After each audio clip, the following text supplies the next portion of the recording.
नमस्कार, छत्तीसगढ़ के बुलेटिन में आप सभी का स्वागत है। मैं हूं आपके साथ यशी शुक्ला। रुक करेंगे खबरों का, लेकिन उससे पहले नजर डालेंगे सुर्खियों पर। दिल्ली के विज्ञान भवन में सरकार और किसानों के बीच चर्चा। किसानों ने अपनी मांगों को लिखित में सरकार के सामने रखा। आज की बैठक में 44 संगठन शामिल। बघेल ने पीएम को पत्र लिख मुफ्त मांगा कोरोना का टीका। पत्र में लिखा, छत्तीसगढ़ आदिवासी बहुल इसलिए पहले चरण में और मुफ्त दे कोरोना टीका। आईआईटी भिलाई के शैक्षणिक क्षेत्र कॉरिडोर का भूमि पूजन। सीएम बघेल अधिरचना स्थापन कार्यक्रम और ब्रिक लेइंग सेरेमनी में हुए शामिल। दुर्ग को मुख्यमंत्री भूपेश बघेल ने दी बड़ी सौगात। छत्तीसगढ़ी लोक कला मार्ग का किया लोकार्पण। सिविल लाइन में दादी नानी पार्क के बीच लगी आकर्षक मूर्तियां। फिर एक बार महंगाई की मार। आलू प्याज की महंगाई। चिलहर में ज्यादा आलू थोक में 36 रुपए किलो पर, लोकल बाजारों में 45-50 रुपए किलो। छत्तीसगढ़ में कोरोना का कहर जारी। प्रदेश में 1648 कोरोना मरीज मिले। 27 मौतें भी। सबसे अधिक रायपुर के 177 केस शामिल। आप देख रहे हैं के न्यूज, खबरों का सारथी। और अब बढ़ेंगे खबरों में। कांकेर जिला मुख्यालय में लगातार भालुओं का रिहायशी इलाकों में घूमना जारी है। भोजन और पानी की तलाश में अक्सर भालुओं का शहर आना लगातार जारी है, जिससे कि बड़ी घटना की आशंका बनी रहती है। वीडियो में जिस जगह पर भालुओं को घूमते देखा जा रहा है, उस वार्ड में मुख्यमंत्री के संसदीय सलाहकार राजेश तिवारी का भी निवास है। यूं रोज शहर में इस तरह से भालुओं का विचरण कहीं ना कहीं लोगों में दहशत का माहौल पैदा कर रहा है। सबसे बड़ी बात, वन विभाग के कार्यप्रणाली पर सवालिया निशान भी लगा रहा है, जबकि इस क्षेत्र के भालुओं के हमले के मामले कई बार सामने आते रहे हैं। तस्वीरों में आप भालुओं को विचरण करते हुए रिहायशी इलाके में साफ तौर पर देख सकते हैं। यहां पर भालुओं का घूमना आम बात हो गई है।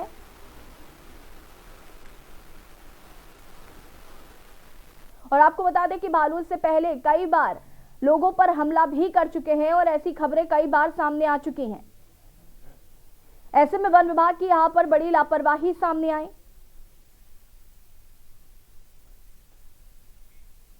बस डीएफओ साहब से मिलने के लिए, मौखिक रूप से उनको आगाह कराने के लिए कि जो भालू परेशान करके रखे हैं पूरे शहर वासियों को, बीच रोड में घूम रहे हैं या बीच मोहल्ले में घूम रहे हैं। कल हमारे एक दोस्त के घर वालों को भी दौड़ाया गया है। उसके लिए इनको आगाह करने, उनसे पूछने की क्या प्रक्रिया रहेगी उनकी, उनको रोकने के लिए, भालुओं को रोकने के लिए शहर में आने से। ये परेशानी कब से चल रहा है आपकी? ये तो अभी तो बहुत रेगुलर दिख रहा है। पहले फिर भी कभी कभार चलो सुनने को मिल जाता था कि आज भालू दिखा। अभी मेरे ख्याल से कोई कांकेर का वासी ऐसा बोल नहीं सकता कि एक दिन नहीं देखा होगा। छत्तीसगढ़ के मुख्यमंत्री भूपेश बघेल ने कुचेला भाटा स्थित आईआईटी का भूमि पूजन किया। इस अवसर पर कृषि मंत्री रविंद्र चौबे, दुर्ग राज्यसभा सांसद सुश्री सरोज पांडे समेत कई दिग्गज नेता इस सभा में शामिल हुए। दुर्ग स्थित लोक कला मार्ग का भी शुभारंभ मुख्यमंत्री भूपेश बघेल ने किया।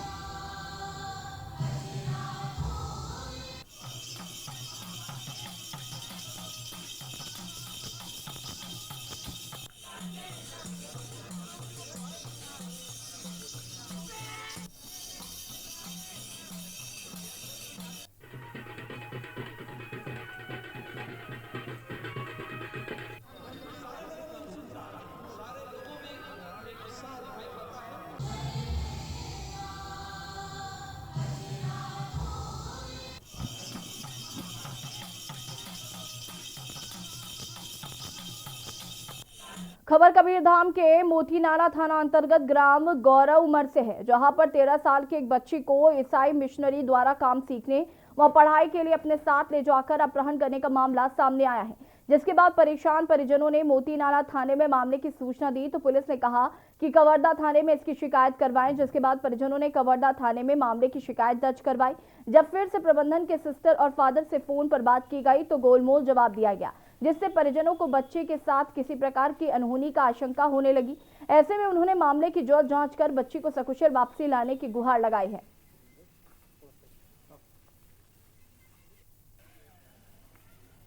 मेरी बेटी ला खोजे ला आया हूँ और चिंता है कि 2 साल है गए, 1.5 साल। कहाँ छोड़े थे? ये कवर्धा यीशु सिस्टर, हाँ यीशु अर तो कहाँ? अभी बच्ची कहाँ है? बच्ची है आंध्र में। कैसे पता चले आंध्र में? आंध्र में है, मोबाइल से बात है इसे। हाँ जी, एक दंपति आई हुई है जिनका ये बताना है कि कवर्धा के होली क्रॉस स्कूल में लगभग 1 साल के पहले उन्होंने अपनी बच्ची को, जो नाबालिग है, उनको छोड़ा था यहाँ पर, और अभी पता करने पे वहाँ पे नहीं मिल रही है। फ़ोन पे उनकी कुछ माह पहले बात हुई थी, तो जिनके संरक्षण में वो बच्ची है उनके द्वारा भी घोलमोल जवाब दिया गया, जिसके तहत इनके आवेदन पर एक मामला 363 का पंजीबद्ध किया जा रहा है। और उसके बाद होली क्रॉस स्कूल के संस्थापकों से बात किया गया कि बच्ची कहाँ है, तो उन्होंने उसको किसी संरक्षण में होना बताया है, जिसको कल हमारे पास पेश करेंगे। फिर बच्ची का बयान लेने के बाद अग्रिम कार्रवाई की जाएगी। जाएंगे जहां पर, उससे पहले आपको लखनऊ ले चलते हैं जहां पर मुख्यमंत्री योगी आदित्यनाथ मौजूद हैं।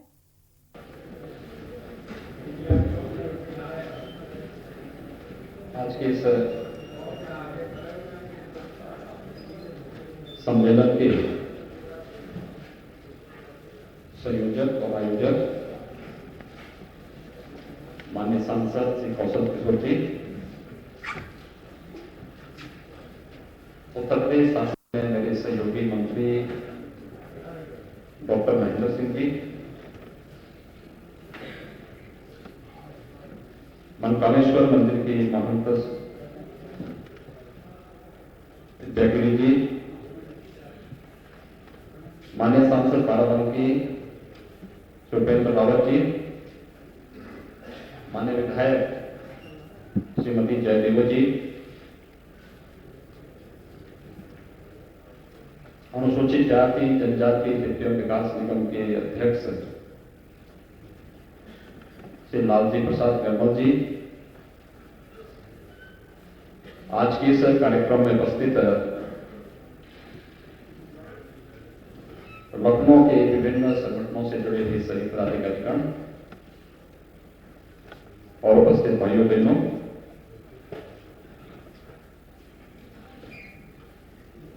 आज देश के प्रथम राष्ट्रपति डॉक्टर राजेंद्र प्रसाद जी की जन्म जयंती भी है। भारत के महान क्रांतिकारी श्री खुदीराम बोस जी के साथ भी आज की तिथि जुड़ती है। देश के अनेक घटनाओं का साक्षी बना हुआ यह दिवस आज लखनऊ में भी एक महत्वपूर्ण आयोजन के साथ जुड़ रहा है। अपने पुत्र श्री आकाश किशोर की नशा की लत से मौत के फलस्वरूप समाज में किसी भी अन्य परिवार के साथ इस प्रकार की घटना न घटित हो, इसे ध्यान में रख करके जागरूक नागरिक के रूप में, जागरूक जनप्रतिनिधि के रूप में श्री कौशल किशोर जी ने आज का आयोजन किया है। मैं इसके लिए उन्हें हृदय से धन्यवाद देता हूं।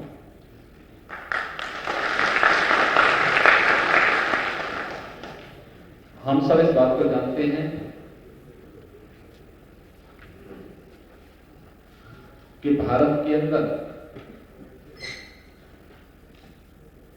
जीवन को प्राचीन काल में 4 आश्रम पद्धति के साथ जोड़ा गया था। उसके लिए कुछ नियम बनाए गए थे, कुछ मूल्य निर्धारित किए गए थे, कुछ आदर्श स्थापित किए गए थे। धर्म, अर्थ, काम और मोक्ष की इस व्यवस्था के साथ ब्रह्मचर्य आश्रम, गृहस्थ आश्रम, वानप्रस्थ आश्रम और संन्यास आश्रम की व्यवस्था भारत की परंपरा है। हर एक नागरिक के लिए इसका अनुसरण करना उचित आवश्यक था। व्यक्ति इसके अनुसार उस आश्रम के अनुसार आचरण करता था और उसके अनुसार व्यवस्था का संचालन करता था। सर्वत्र सदाचार था, लोगों में खुशहाली थी। समय के अनुरूप लोग नई व्यवस्था के साथ आए। अलग अलग कालखंडों में अलग अलग व्यवस्थाएं हावी होती गई, लेकिन एक जो चिंता का विषय आज भी हम सबके सामने है, और वह मन की बात में आदरणीय प्रधानमंत्री जी ने भी इस पर चिंता व्यक्त की थी कि नशा किस प्रकार से युवा पीढ़ी को निगल रहा है। एक दार्शनिक ने कहा था कि अगर किसी देश के भविष्य को देखना है तो उस देश के युवा पीढ़ी के आचरण, उनके कृतित्व से देश के भविष्य का अंदाजा लगाया जा सकता है। युवाओं के अंदर किस प्रकार का भाव है, वह उस समाज और उस राष्ट्र के भविष्य को स्पष्ट कर देगा। नशा करने वाला युवक या नशा करने वाला परिवार न केवल अपनी क्षति करता है, बल्कि समाज और राष्ट्र की भी अपूर्णीय क्षति होती है। और इस दृष्टि से इस कार्यक्रम को जागरूकता के तहत आगे बढ़ाना चाहिए। स्वतःस्फूर्त भाव के साथ लोगों के अंदर यह भाव पैदा हो।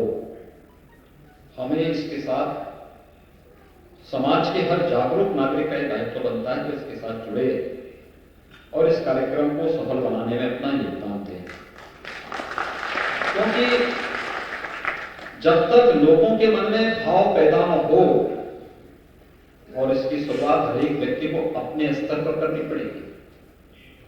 आपको गांधी जी के जीवन की वो कथा याद होगी।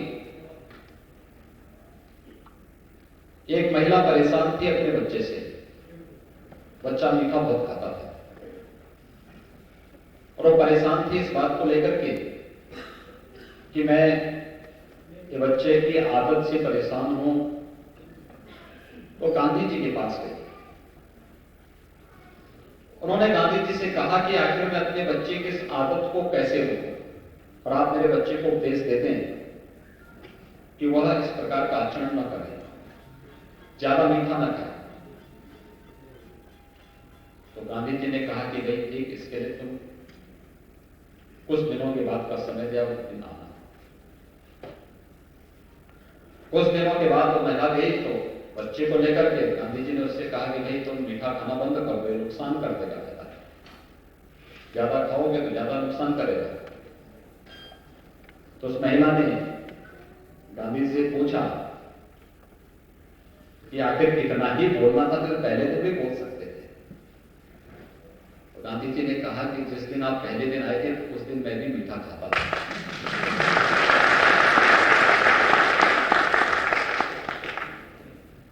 और मैं जानता था ये मीठा नुकसानदायक है, इसलिए मैं जब किसी को उपदेश दूं तो यह आवश्यक है कि मैं पहले स्वयं मीठा खाना बंद करूं। और जब उन्होंने स्वयं मीठा खाना बंद कर दिया, स्वयं इसका अभ्यास किया कि अब मेरी आदत नहीं है, तो उन्होंने फिर उस बच्चे को जो उपदेश दिया वो उस बच्चे पर प्रभावित हुआ। और यही नशा के खिलाफ इस अभियान के साथ भी होना चाहिए। इस अभियान के साथ यही होना चाहिए। हर एक व्यक्ति इसके साथ संकल्पित हो। न हम स्वयं नशा करेंगे, न हम अपने परिवार में नशा होने देंगे, और न ही हम किसी अन्य को भी नशा करने देंगे। इसके लिए जागरूकता।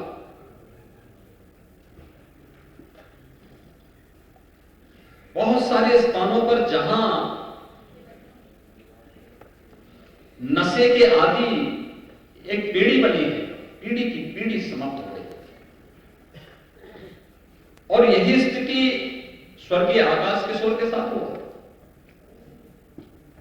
आज हमारे बीच में नहीं, लेकिन अन्य किसी परिवार में कोई आकाश किशोर न बनने पाए, उस प्रकार की त्रासदी न होने पाए।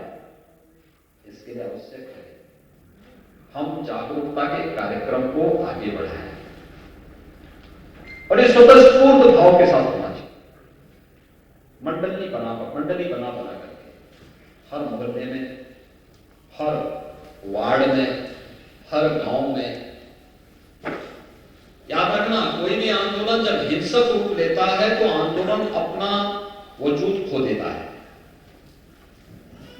जागरूकता लोकतंत्र की सबसे बड़ी ताकत है और जागरूकता के माध्यम से लोगों को अवगत कराना। नशा खतरनाक है, यह व्यक्ति को खोखला बना देता है, व्यक्ति के विवेक को शून्य कर देता है, उसकी बुद्धि को भ्रष्ट बना देता है और एक समय के बाद एक विवेकहीन व्यक्ति अपना स्वत्व खो देता है और फिर एक समय के बाद वह स्वयं भी उसका शिकार हो जाता है। शुरू में व्यक्ति जब नशा करता है तो नशा व्यक्ति करता है, लेकिन एक समय के बाद वह नशा व्यक्ति की पूरे सत्व को, पूरी ताकत को अपने ओर खींच करके उसे नष्ट कर देता है। और इस प्रकार की जागरूकता जब हम लोग करेंगे तो लोगों के मन में तब एक भाव पैदा होगा। हमें लोगों को बताना पड़ेगा। पहले चरण में जहां तहां स्नैक जो बिक रहा है, जहां तहां किसी भी प्रकार की नशा की उन चीजों के बारे में लोगों को अवगत कराना, कहीं पर इस प्रकार का कार्य हो रहा है तो उन बुरी चीजों के बारे में समाज को अलर्ट करना और फिर प्रशासन और शासन को इसके बारे में अवगत कराना। क्योंकि हर एक जनपद में मद्य निषेध के लिए जिलाधिकारी की अध्यक्षता में एक कमेटी है और वो कमेटी समय समय पर इन चीजों को देखती है। हम लोग अगर इसके बारे में स्थानीय स्तर की कमेटियों को बना करके लोगों की जिम्मेदारी ही इसके ऊपर दे देंगे, आप देखना जो चीजें इन्होंने कही कौशल किशोर जी ने, वो स्वतः स्फूर्त भाव के साथ अपने आप होता जाएगा, अपने आप बंद होता जाएगा और एक समय के बाद ये हमेशा के लिए नशा मुक्त एक समाज जब बनेगा तो वहां से निकले हुए नागरिक स्वयं ही अपने विवेक से, अपनी बुद्धि से, अपने शौर्य से, अपने पराक्रम से समाज को एक नई दिशा देते हुए दिखाई देते और यही तो कार्य हम सबको करना है।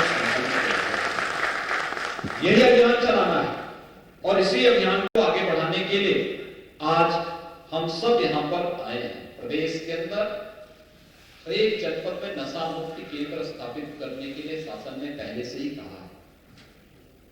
इसमें विशेषज्ञ डॉक्टर होते हैं, इससे संबंधित काउंसलर होते हैं, उनका दायित्व ही होता है कि नशा के आदि लोगों को काउंसलिंग कर सके, फिर उनको इस से मुक्त होने की दिशा में आगे बढ़ा सके। लेकिन अगर ये दायित्व समाज स्वयं अपने हाथों में ले, स्वतः स्फूर्त भाव के साथ हमें इस कार्यक्रम को आगे बढ़ाना होगा तो यह निश्चित ही सफल होगा। मैं इस पूरे कार्यक्रम के प्रति अपनी शुभकामनाएं देता हूं। कौशल किशोर जी ने एक अच्छा अभियान हाथों में लिया है, लेकिन एक स्थानीय स्तर पर जागरूकता के माध्यम से इस कार्यक्रम को करना चाहिए। व्यापक जागरूकता के साथ इस कार्यक्रम को अगर हम आगे बढ़ाएंगे तो ये कार्यक्रम सफल होगा। इस विश्वास के साथ इस पूरे कार्यक्रम के प्रति मैं अपनी शुभकामनाएं देता हूं और मैं चाहूंगा कि आज जो संकल्प यहाँ पे दोहराया जाना है, इस संकल्प के साथ आप सभी खड़े हो जाएंगे मेरे साथ इस संकल्प को दोहराएंगे। जब मैं बोलूंगा तो उसमें आप अपना नाम लेंगे और उसके बाद जो मैं बोलूंगा उसके साथ आपको उसको दोहरा लेंगे, ठीक है। मैं ईश्वर को साक्षी मानकर यह संकल्प लेता हूं कि मैं अपने पूरे जीवन में कभी भी किसी भी प्रकार के नशे का सेवन नहीं करूंगा। नशा मुक्त समाज बनाने के लिए एवं नई पीढ़ी को नशे से दूर करने के लिए प्रत्येक महीने एक व्यक्ति को इस आंदोलन के साथ जोड़ करके इस संकल्प को आगे बढ़ाऊंगा। मैं यह भी संकल्प करता हूं कि समाज हित व राष्ट्र हित में अपनी आखिरी सांस तक नई पीढ़ी को नशे के हर प्रकार के दुर्व्यसनों से बचाने के लिए प्रयास करूंगा। भारत माता की जय।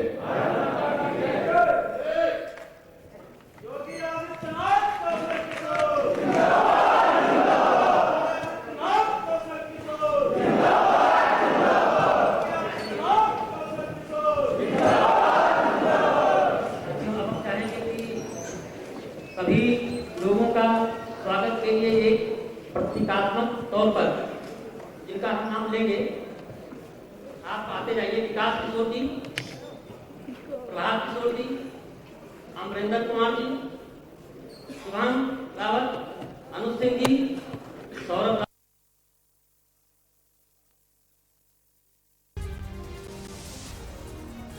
नाथ शामिल हुए नशा मुक्त सामान बनाने के प्रथम संकल्प समारोह में, जहां पर उन्होंने कहा कि नशा करना बहुत बुरी चीज़ है और हमें ये संकल्प लेना चाहिए कि ना हम खुद नशा करेंगे, ना किसी को करने देंगे। नशा मुक्त समाज कार्यक्रम में सीएम योगी आदित्यनाथ ने कहा कि जो नशा है वो युवाओं को तेजी से निकल रहा है। युवा नशे से दूर रहे, नशे से शरीर को बेहद नुकसान होता है और हम सभी को ये संकल्प लेना चाहिए कि ना हम नशा करेंगे और ना ही किसी को करने देंगे। लखनऊ से आपको बता रहे हैं, मुख्यमंत्री योगी आदित्यनाथ नशा मुक्त समाज कार्यक्रम में मौजूद थे, जहां पर उन्होंने ये बात कही कि नशा युवाओं को निगल रहा है।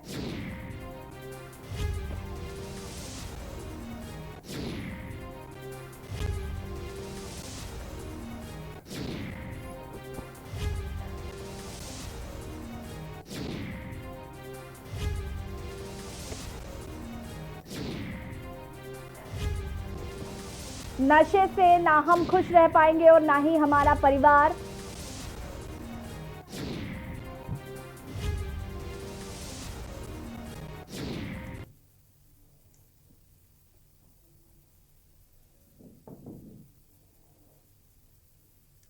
और अब रुक करेंगे छत्तीसगढ़ की खबरों का। जांजगीर चांपा जिले के बरौदा बाजार के ग्राम जरवेज के युवा किसान अमित तिवारी ने फूड प्रोडक्शन में टेक्नोलॉजी के क्षेत्र से भी ज्यादा बेहतर भविष्य और अपार संभावनाएं देखी। तो जिला मुख्यालय के युवा अमित कुमार तिवारी ने इंजीनियरिंग की नौकरी तक छोड़ दी और कृषि को अपना लिया। हरियाणा में नौकरी छोड़कर अपने गांव लौट आए और अपने 4 एकड़ के फार्म हाउस में जैविक खेती शुरू की। आज 2 साल की मेहनत में ही उनके फार्म हाउस में जैविक खेती की फसल लहरा रही है और लगभग सभी प्रकार की साग सब्जियों की नर्सरी तैयार कर रहे हैं।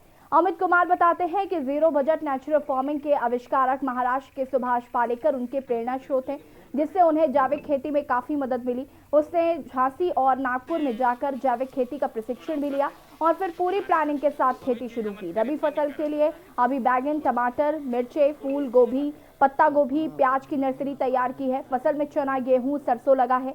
इसी तरह हल्दी, अदरक, मुनगा समेत अन्य फल लगाए हैं। अभी शुरुआत है, इससे मेहनत और मुनाफा बराबर है। लगी फसल से ज्यादा उत्पादन आगे लगेगा, काफी आय होगी।